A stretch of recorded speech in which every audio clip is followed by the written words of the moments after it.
It's no secret that Meek Heroes Victory is a biblically inspired game, as it's a game of evangelism and spiritual war. What you might not know is how much of the game's mechanics are driven by the why. What's up? I'm Joe Bragg, designer of Meek Heroes Victory, and I wanted to give you a little peek behind the curtain regarding some of the game's mechanics and why the game plays as it does. Right, so Meek Heroes Victory in essence is a deck builder, but it's not a traditional one. So in Victory, players are building their deck, but they don't draw a hand like as normal in most other deck builders. Right, in this case, we wanted to model evangelism. So in that, you might find yourself in an encounter with someone walking down the street, and you could be equipped and you could be studied, but they might ask you a question that you don't understand, right, or that you don't have an answer to. And so the way that one would battle in Meek Heroes Victory is similar to a game of war, right? You're going to be shuffling your deck and you're actually revealing cards one at a time. So you're battling blind. And in this battle, there are also automatic loss cards in your deck. And if you draw one of those and you don't have a way to mitigate it or negate it, it's an automatic loss. And what that card does is it actually comes out of your deck and goes underneath the boss. And the idea here is that you had this encounter with this individual. They kind of stumped you, so you lost the battle, right? And what happens is in that case is that they get a little bit stronger because they feel like, hey, you know, we got them. And then you're actually going to go back and learn. And now that auto loss is out of your hand. It's now under that boss. So you're a little stronger too because you have less auto losses in your hand. So you're a little bit more equipped to engage in that. And you always see your boss through to completion. So when you draw a boss to battle, that's the boss you battle until you redeem or banish them. And so you're going to continue to battle that boss until they have been either redeemed or banished. And so what ends up happening is you're going to get stronger as you go. And so we also have this ally mechanic, and I want to talk more about this. I'm going to do a whole video on allies because I think it's one of the coolest features. And I've also, in some conversation with people, they've kind of tried to figure out how to use them, and then sometimes the light bulb clicks and people start to figure it out, and it's really, really neat. And I'm going to do a whole video on that. But you could call upon these allies in battle to help you out and do this, where you might call on your friends and you might want to dig into some more study and have conversation to be more equipped and those kind of things, right? And so again, you're battling blind because this conversation could happen out of nowhere. And this is the idea. It sort of models that evangelistic approach where I'm going to go out, maybe I'm going out on the streets and I'm talking to someone and I'm sharing Jesus and they have a question I just don't get. And so we felt like that mechanic of this blind draw gave it a really neat element, but we also wanted to provide the player with some luck mitigation, right? Like if it was just luck, that could be a tough go, but you're building your deck by purchasing these cards in the pasture that allow you to do different things and can help you to negate these automatic losses. Now, everything has to happen in a draw sequence, and that's where the allies come in as well. And like I said, there'll be a whole nother video down the line concerning the allies. But we wanted to create ways that a player could get some insight into their deck in some different ways. But yeah, it's a deck builder in essence. I honestly think a lot of the game is driven by the worker placement mechanic as well as resource management and how you navigate those waters. But we wanted to have this feel a little bit of more of that evangelistic type approach in this battle.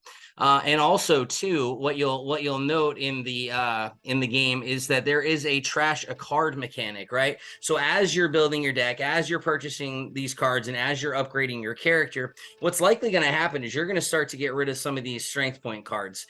And the reason being is that you don't want a 1 strength point or a 2 strength or a 3 strength clogging up your deck. So you're going to start to trash these cards.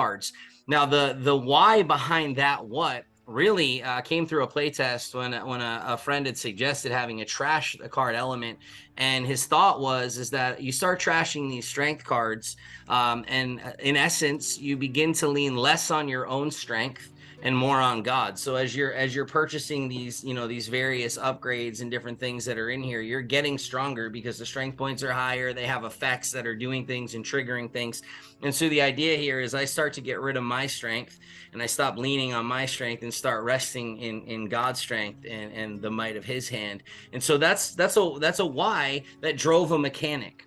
Right. And loved that. And that was a really important piece to us. Again, there's no secret that this is a biblically inspired game. And so we really wanted the why to have something to do with the what, right? So this is just another thing. So we have the deck building mechanic and the battle itself, and how this was designed to emulate evangelism in some ways. And then we have this trash a card, which is designed to let us lean less on our own strength and more on God's strength. Also, another thing was like the pace of play, right? So it's designed to generate a sense of urgency. So again, like an engine builder, you know, it might start off slow and you're starting to build your deck, and maybe you're losing battles early on, and these things they're happening. But as the game progresses, things start to pick up and things happen a lot faster. And again, the idea here is that we wanted players to have this sense of urgency, that things were coming to a close and that each of their next moves mattered, right? As the games, they have a tendency to be pretty close. And so one or two moves can change the outcome of a game.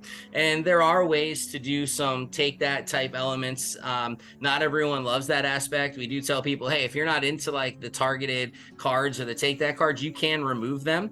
That's completely fine. Some people do that, and that's actually okay as well. The game still plays fine, but we wanted there, because it's a competitive, we wanted some element, and those cards actually also connect through biblical themes to be able to slow other players down and to sort of target them in different ways. But again, we wanted this idea, this sense of urgency, so the play does pick up where you're looking around, you're like, we're getting close to the end here, and I need to start moving things around to be able to get these battles in. And how can I best do that? And how am I going to utilize these allies? Or how am I going to slow another player down? Or whatever the decision is that you choose to make. And so we wanted that. And again, I think that there's a sense of urgency, regardless of where you lean eschatologically, right? Regardless of that thought, end times, however you see things playing out, we should all have a sense of urgency as it comes to sharing the gospel. Right. So this shouldn't go away. So this is that urgency that we have in this game that we've tried to create in and through sort of like the pace of play. And so, you know, the final thing I want to touch on here, and there's so many things to talk about, but the final thing I want to discuss is how Meek Heroes Victory isn't just a game about evangelism and spiritual war. It can actually be used to share the gospel. This was really important to me when I started designing Victory. I really wanted the game to be used as a tool to reach people for Christ. I wanted it to be more than a game, right? Like, so you could invite your neighbors over, your friends over, and you can play what we consider as a really fun game that is engaging, that people would enjoy. That yes, it has a biblical theme, but again, I've heard a number of people we've talked to who don't believe in Jesus are like, you know, you're not cramming the Bible down our throat, even though it's unashamedly biblical. They felt comfortable in the space, and that's really good feedback that we've heard. But we wanted you to have a tool and a way to be able to evangelize and disciple people. That was a really important thing to me early on in this, and so the why really drove the what here. And so because we have these automatic losses, the Lord blessed me with a thought concerning how to utilize the gospel of peace. And what's interesting about this card is it has a 0 strength points to start, right? It has 0 strength points to start. That changes as the game goes. But the way this works is when you're in the henchman and the agent level, if this card were to be drawn first and then an automatic loss came out, what ends up happening is that automatic loss becomes an automatic win. And so the mechanic on this gospel of peace is that automatic losses become automatic wins. So what's the why behind that? You probably already figured it out if you know Christ, that when Christ was nailed to the cross, right? The devil, it looked like he got that win, right? He's like, man, I got him. He's been killed. He's defeated. But we know that what looked like an L from Jesus's perspective, what looked like an L to his disciples because he had been nailed to the cross, was actually the greatest win of all mankind, that his blood paid our debt, right? That all who would believe on him, that all who would call upon the name of Jesus would be saved. Praise God for his sacrifice. So Satan thinks he's got the W, right? You drew an automatic loss, you lost the battle, but because you had the gospel of peace drawn first, that automatic loss becomes an automatic win. You can actually use this card and the mechanic in the card to share the gospel with those who don't know Jesus. That was incredibly important. But we also know that the cross wasn't the end, right? We also know that Jesus rose from the grave, right? That God rose him up on the third day. And so we have the most powerful card in the game, which is the resurrection. This is the most costly, right? So this card is going to cost you the most, right? That would make sense. But it's also the highest strength points in the game at 15. And this, at the time of purchase, you actually get to trash one automatic loss from your hand. Oh, death, where is your sting, right? Like you're actually taking out this loss. And again, yeah, mechanically, yeah, there's more losses in there, but you're able to take one out and trash it, which is incredibly valuable in the game. And so, again, you can use this mechanic to demonstrate the resurrection. Again, oh, death, where is your sting? So you can use the gospel of peace and the resurrection card in the game, in the game's mechanics, to be able to share the gospel. And I've actually done this. I've walked through playing with a couple people who didn't know Jesus, and we were playing the game, and I was just walking through the cards and explaining why the cards did what they did, because they'd be like, oh, and they noticed something about the Ark of the Covenant, because they were big Indiana Jones fans, but they thought it was creative, because the Ark of the Covenant, you gain an automatic loss. So when you purchase it, it's worth 10, or it's worth 12 strength points, but you gain an automatic loss. And so they were like, wow, that's really neat, because if you touch it, yeah, you die. Like they understood that. So I was able to start to use these mechanics in the game to be able to get to this. And when the gospel and the resurrection cards came out in the game, I explained the gospel by using the cards and the mechanics to them. And to me, that was like kind of the dream, right? Like, can I do it? And I've been able to do it a number of times, but this one time in particular, just the way it worked out was really, really neat. And so again, we really wanted to make sure that the why drove the what here, in this case in particular, and that this game could be used to reach people for Jesus. And that excites me.